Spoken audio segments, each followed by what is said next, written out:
Guys, today is the second lecture of unit number 3.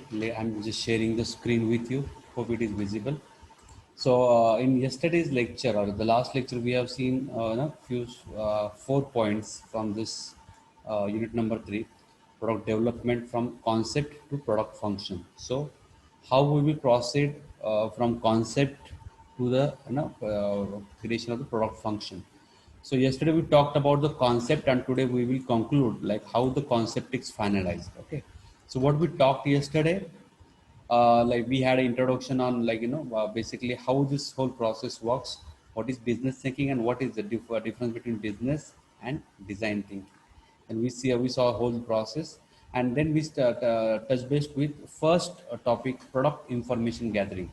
So before for a concept to have a solid concept or solid idea, we need to have we need to gather the product information. So first thing is how what is product information gathering and how we can do that. That is the first thing. Second was brainstorming and lateral thinking, right?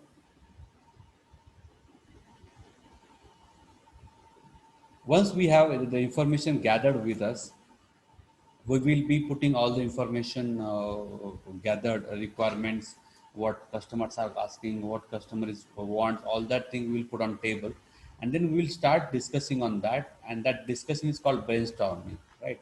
So we saw many different ways of doing the brainstorming, and basically the idea of brainstorming is to have something conclusion. At the end of the brainstorming, we should have out of 10, we should come up with two or three good basic concepts, right? So there are many ways of doing brainstorming: analytic brainstorming, quiet brainstorming, role-play brainstorming, with support, and radically creative. So like this is the way brainstorming is done.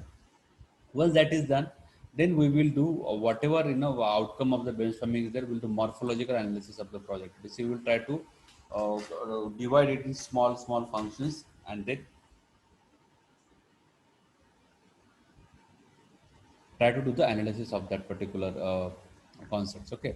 And then generating the concept, then basically have concepts as the output.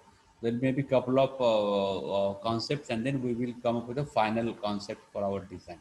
So that generation of the concept was the last thing we talked about.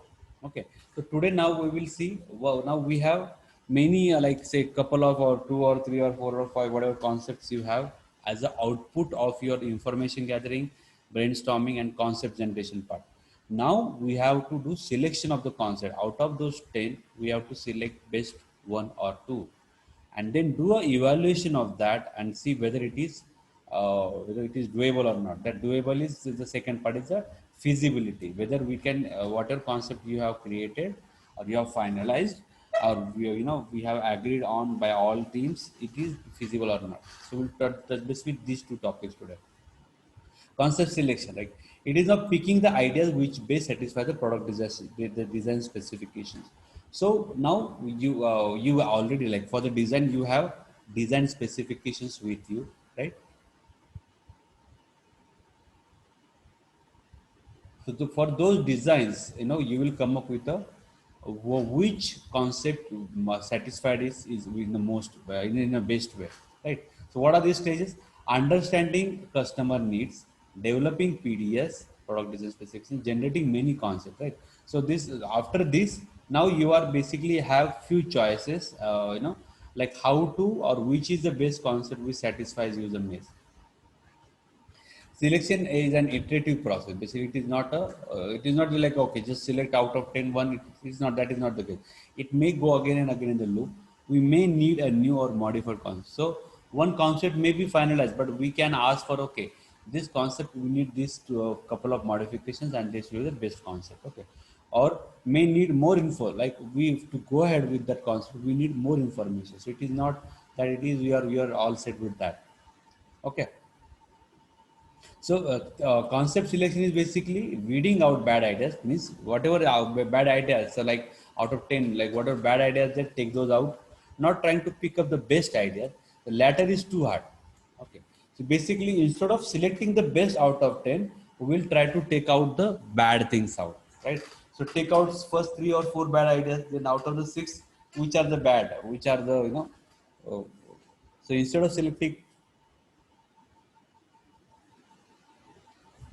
of selecting best, try to take out the worst. Okay.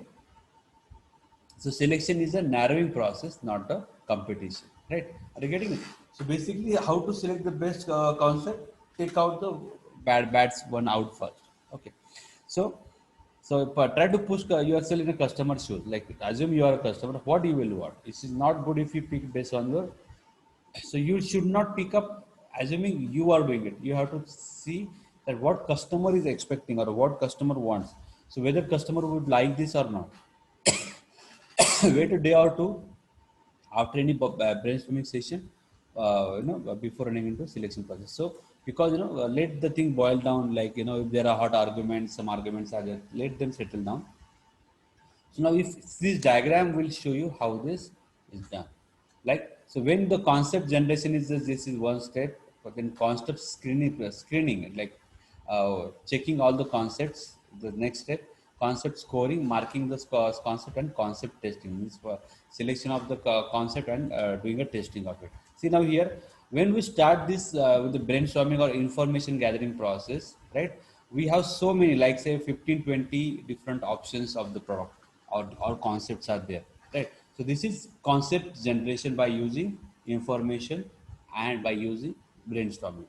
Now once that is done, now we will do the brain concept screening process will start. Like from those we will take out only six, then like with the six again we'll have some discussions, we'll make them eight concepts, there will be two added, again we'll make reduce it to six, take out some bats. So like that, this is a concept screening option, right? So we are trying to screening it, we are checking it, we are making sure everything is fine. Then comes the concept scoring, means we have to now take out, find out the best one. But as I said, instead of finding out the best one, we'll take out the worst out. So take out the worst out and come up with the two best concept. Like this is a third last step. Again, with discussion, we'll have one more concept added. So we'll have three concepts, and then at the end of the scoring process will be basically uh, one final concept, which is a conclusion of all your whatever we did till that point. Okay. Now, concept testing is again part of all these processes. It testing, to take out the best out of two or three, we have to do concept testing. So this is how the concept selection process will work. Okay. Now, estimation of technical feasibility. Now we have for to finalize the concept. We have so we said that okay, this is the what we are going ahead with the product design. Now we have to see whether it is feasible or not. The technical feasibility assessment is very important, right? Like material, labor, transportation, all those things. Whether it is feasible means you will have a concept, but it is not technology is not there, or it is very costly, or you need some skilled labor which is not available. So all those things needs to be checked with whatever concept you have finalized. We have to make sure that it is feasible. How we can do that? Begin or end with executive summary, right? The summary is the key here, highlight is the key. You will include your technical feasibility study. Okay, so we can do this in advance, right? So you will do begin or end with executive summary. Prepare an outline. You will be having an outline of your executive summary. Calculate material requirement. Then you will see what are the material required for your product, like or what a concept you have created. Okay. So all those materials, yeah, with that you will know whether it is what is the cost, what is the, some materials may not be available. So the availability, cost, standard, what standard material you are using, because standard material will be cheap, right? Calculate labor requirement. Then what kind of labor? Now once material requirement is calculated, what kind of labor you will need? You will need some skilled labor, some specialized labor, or any generic labor you will do. So depending on that, your cost will vary for the product. Transportation and shipping requirement. Now once this for the labor and for the material, what is the transportation cost required, or what is the shipping?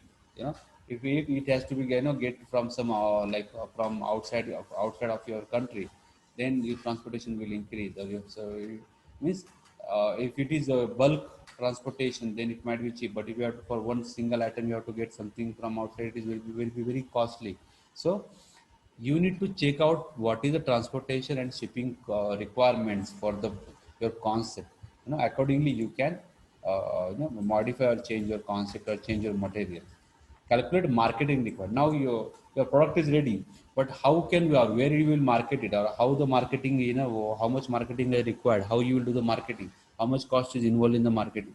All those questions need to be answered for finalization of the concept. The physical location of your business, where it is located.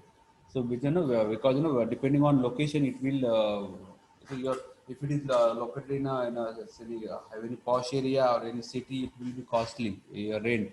If it is in some rural area, the rent will be less. So depending on physical location, but the transportation is more. So like that, physical location is very important for the concept finalization. Technology requirement for to run business. Now to run the business, you will need software, hardware, the many technologies. So what kind of software and what kind of hardware is required. So depending on that, the cost of your product will go up and down, right?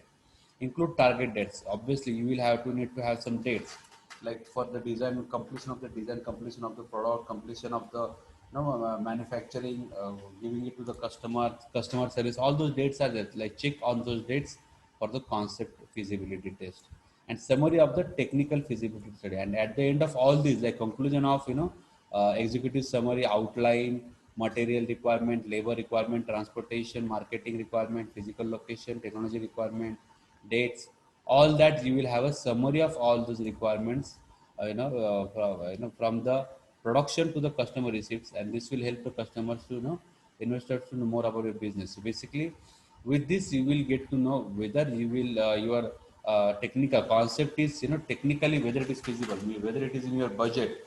If something is you are getting in market for 100 rupees, and with your concept you have to pay spend 200 for that, then again you have to check on the whether it is feasible or not.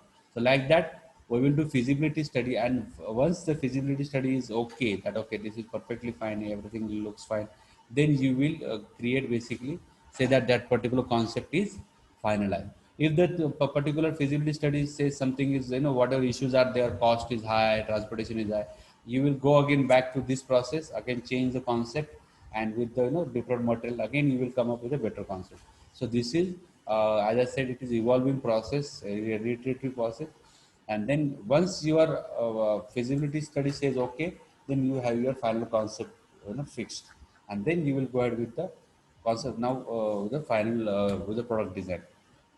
Now, how to select the concepts, different concepts? We will see different concept selection process in the next lecture. Okay.